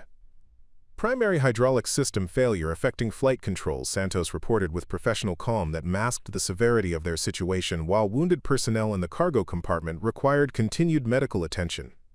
We're operating on backup systems that weren't designed for extended combat operations under these stress conditions. Sarah's radio crackled with transmissions from FOB Sentinel as base operations tracked her return flight through radar contacts and communication intercepts that revealed the scope of her unauthorized mission. Colonel Marcus Brennan's voice carried mixture of rage and disbelief as he processed reports that contradicted every assumption about transport pilot capabilities and Taliban coordination that had shaped institutional responses to the crisis. Chinook 473847, you have violated direct orders and endangered military personnel through reckless action that exceeded your authority and qualifications, Brennan transmitted while Sarah wrestled with flight controls that responded sluggishly to inputs. Report your aircraft status and passenger manifest immediately for coordination with medical facilities. Sarah keyed her microphone while fighting to maintain heading and altitude with degraded flight control systems, the damaged aircraft requiring constant attention to prevent departure from controlled flight that would kill everyone aboard. Sentinel operations, I have 14 casualties aboard requiring immediate trauma surgery. Request priority clearance for emergency medical landing with battle-damaged aircraft. You have conducted unauthorized combat operations in violation of standing orders while interfering with official rescue coordination efforts. Brennan responded with institutional authority that remained focused on regulatory violations while Sarah flew critically damaged aircraft carrying wounded personnel who would die without immediate surgical intervention. Your actions have compromised operational security and endangered additional personnel through unauthorized tactical assessment and mission execution. The institutional response remained trapped in procedural concerns while Sarah demonstrated capabilities that everyone had insisted she didn't possess, proving through successful mission completion that expertise often mattered more than credentials when facing situations that exceeded normal operational parameters. Santos managed to restore partial hydraulic pressure through emergency procedures, providing enough control authority to attempt landing approach that would require precision flying with degraded systems. Hydraulic pressure partially restored through emergency backup systems, Santos reported while monitoring instruments that showed marginal functionality rather than complete failure. We have limited control authority, but enough for approach if we maintain precise energy management during landing phase. Sarah lined up with Sentinel's runway while monitoring engine parameters that indicated imminent failure of critical systems damaged during combat operations that everyone had declared beyond transport pilot capabilities. The landing approach demanded skills that cargo pilots supposedly didn't possess, compensating for battle damage and system failures while maintaining aircraft control with wounded personnel, whose survival depended on successful completion of unauthorized mission. Medical teams had positioned themselves along the runway despite official prohibition of unauthorized rescue operations, emergency personnel demonstrating professional initiative that transcended command reluctance to acknowledge successful mission completion. The medical personnel understood that wounded soldiers required immediate trauma surgery regardless of political considerations about unauthorized flight operations that had violated established procedures. Sarah touched down hard as damaged landing gear absorbed impact forces that tested every structural component stressed by combat operations and emergency procedures, her aircraft finally coming to rest on runway where medical teams waited to receive casualties whose lives had been saved through capabilities everyone insisted she didn't possess. Taliban forces had demonstrated exactly the coordination Sarah had documented, while intelligence officers maintained denial even as evidence proved their assessments catastrophically wrong. Her unauthorized rescue had succeeded through preparation that was dismissed as paranoia and expertise that was considered beyond transport pilot qualifications, proving that institutional assumptions often mattered less than individual competence when facing situations that demanded results rather than compliance with procedures. Medical teams swarmed the battle-damaged Chinook before engines had completely spun down, emergency personnel working with desperate efficiency to evacuate casualties who survived because someone had ignored orders that would have left them to die in positions that official responses couldn't reach. Stretchers emerged from the cargo compartment carrying wounded personnel whose survival validated every unauthorized decision Sarah had made during mission that officially should never have been attempted. Dr. Patricia Collins supervised casualty evacuation with clinical precision, her earlier concerns about Sarah's psychological fitness replaced by professional focus on trauma cases that required immediate surgical intervention. 6 soldiers with life-threatening wounds were rushed directly to operating theaters, where military surgeons began procedures that would save lives everyone else had written off as acceptable losses during coordinated Taliban operations.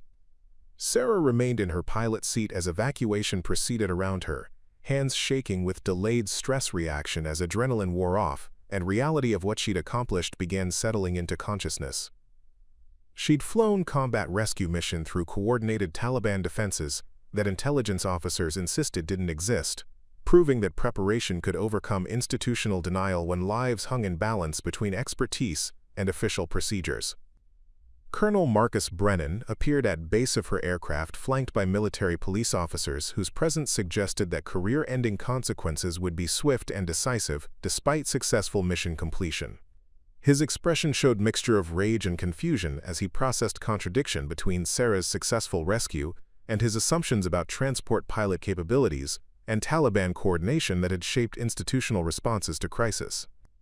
"Captain Rodriguez, step out of that aircraft immediately," Brennan ordered with authority that sounded hollow after Sarah had accomplished what he'd declared impossible through capabilities he'd insisted she didn't possess. "You are under arrest for disobeying direct orders, conducting unauthorized combat operations, and endangering military personnel through reckless action that violated established procedures and chain of command authority."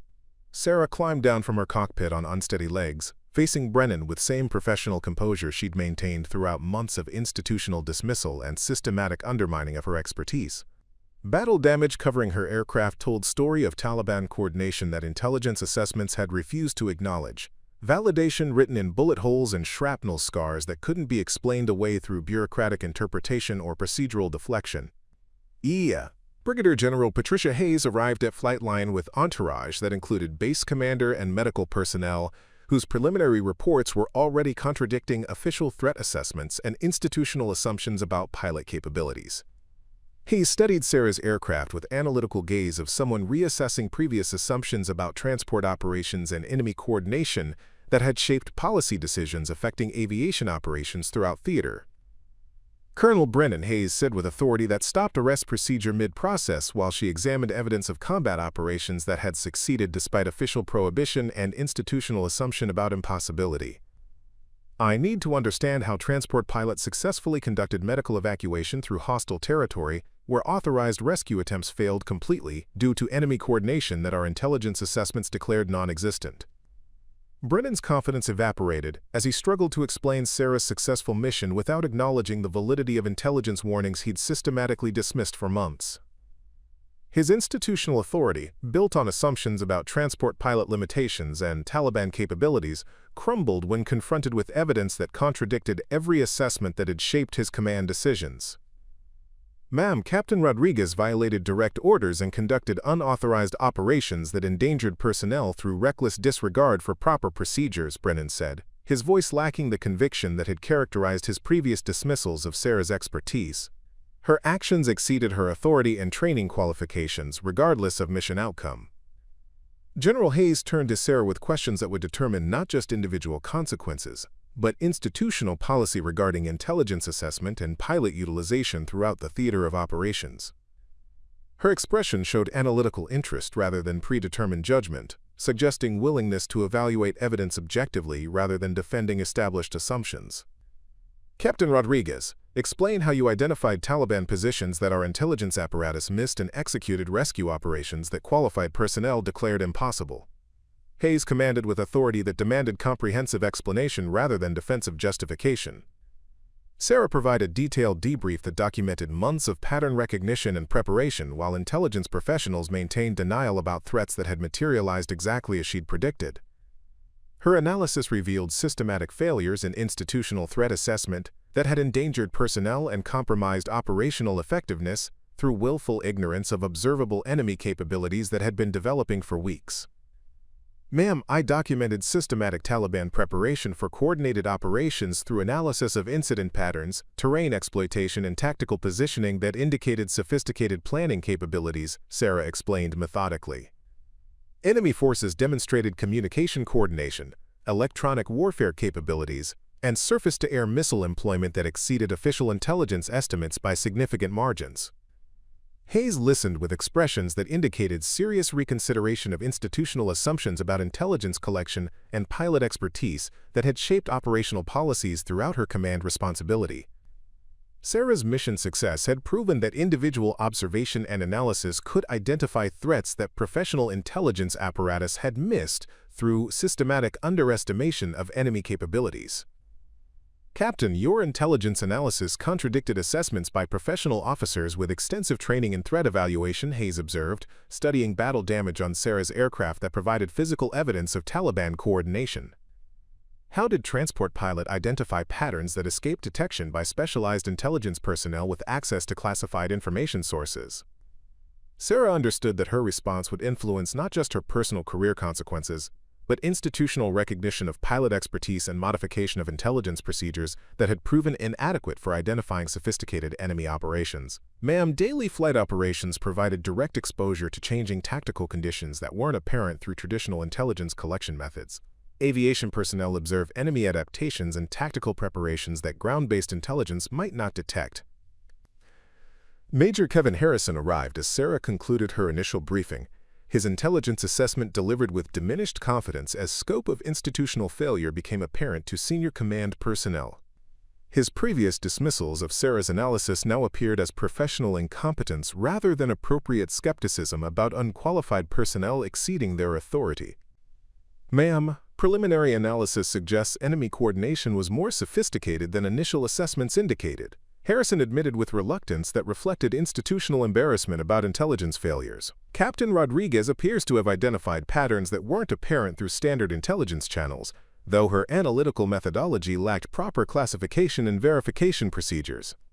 The admission represented complete reversal of Harrison's previous positions about Sarah's intelligence capabilities and Taliban coordination, institutional acknowledgement that transport pilots could observe and analyze threats that professional intelligence officers had missed, through systematic underestimation of enemy tactical development and operational planning capabilities.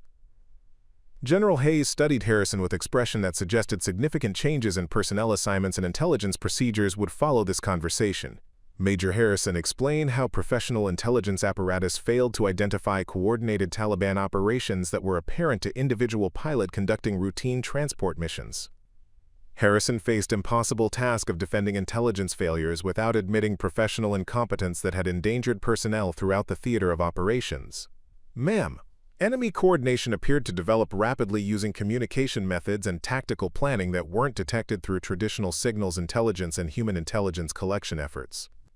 Hayes consulted her tablet while reviewing preliminary after-action reports that documented scope of Taliban coordination and sophistication that had been systematically underestimated by intelligence professionals. Major, Captain Rodriguez documented these patterns over a period of months using observational methods available to any personnel willing to analyze incident data systematically.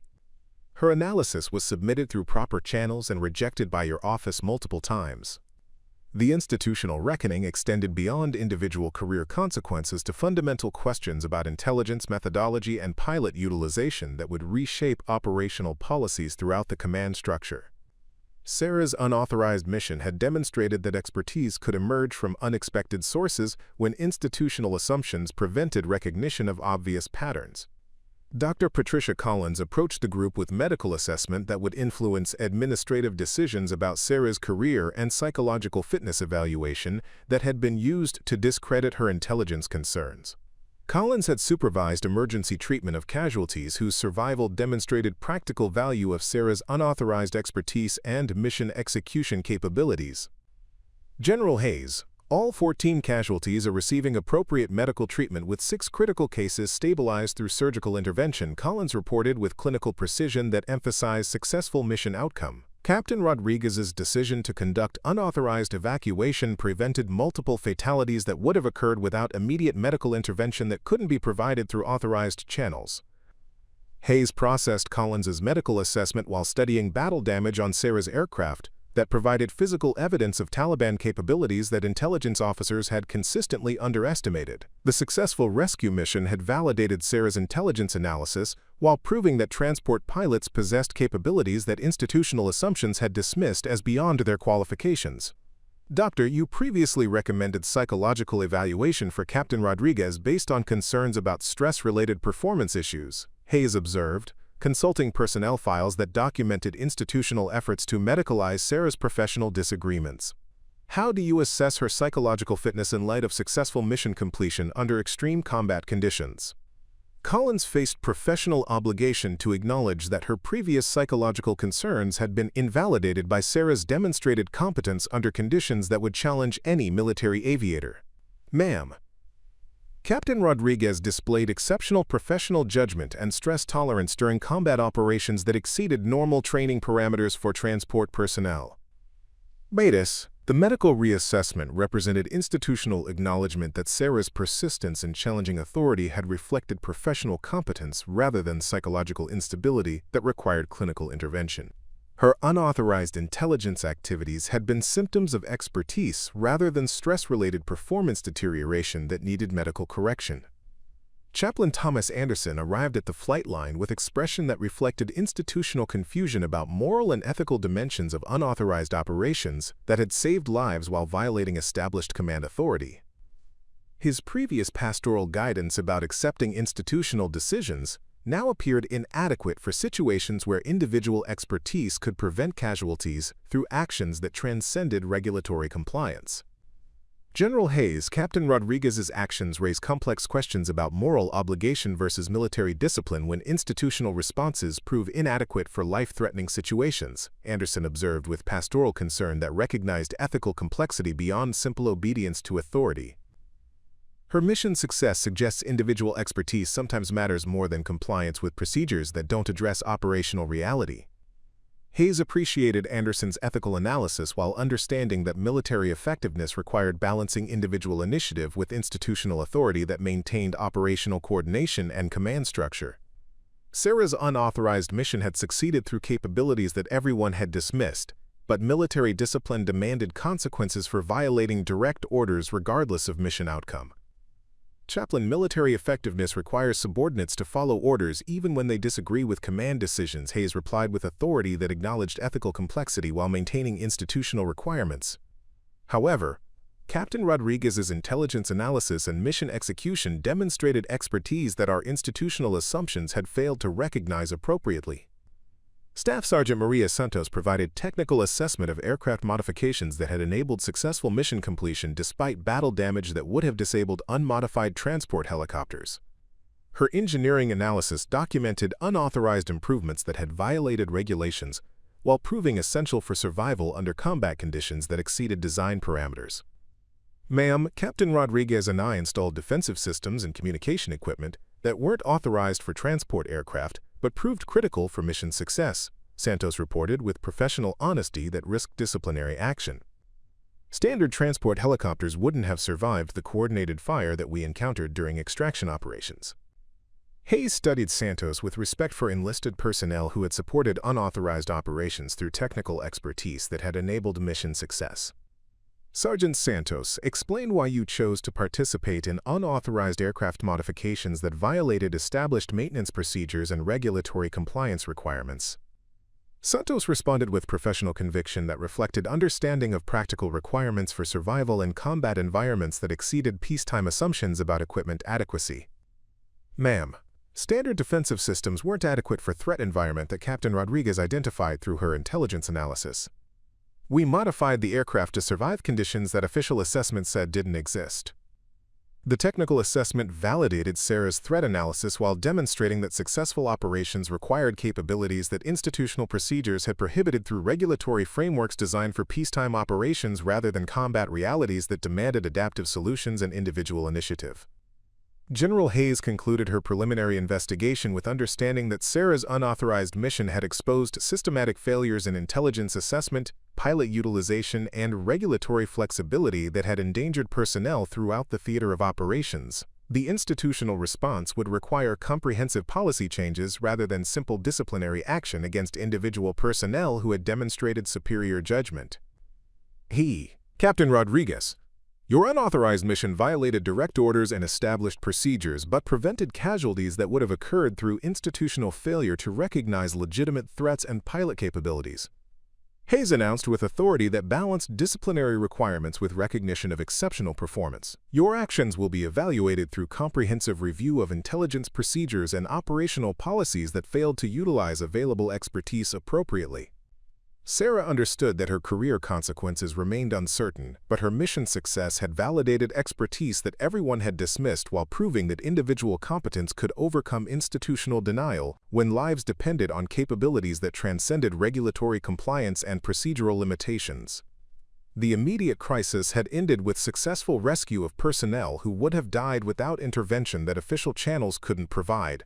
But institutional reckoning would continue as command authority processed evidence that contradicted fundamental assumptions about intelligence assessment, pilot expertise, and operational effectiveness that had shaped policy decisions throughout the military aviation community. 6 months later, Lieutenant Colonel Sarah Rodriguez stood before a new class of military aviators at the Special Operations Aviation School, her instructor uniform bearing ribbons that told the story of missions flown against impossible odds when institutional wisdom had failed. The young pilots listened with rapt attention as she described pattern recognition techniques and threat assessment methods that had saved lives when official channels proved inadequate. Remember, Sarah told her students, expertise isn't determined by rank or assignment. It's built through preparation, observation, and the courage to trust your analysis even when everyone else disagrees.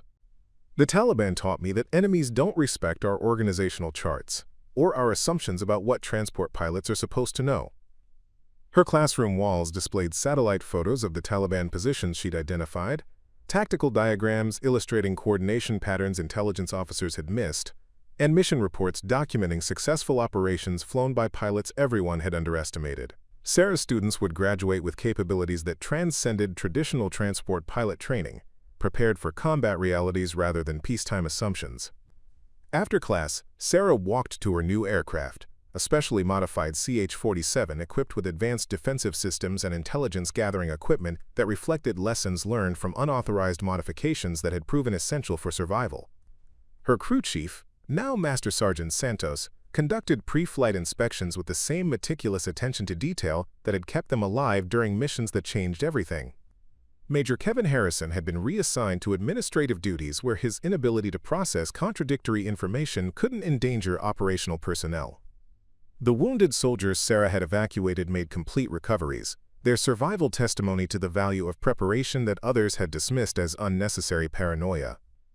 Sarah had proven that being called just a transport pilot was only limiting if you accepted the boundaries others tried to impose. Sometimes the most dangerous missions are flown by pilots everyone calls expendable, until they prove that expertise matters more than expectations.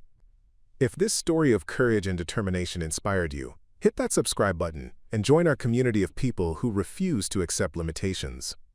Share your own story of being underestimated in the comments below. You might be our next featured hero. Ring that notification bell so you never miss another incredible journey of triumph against impossible odds.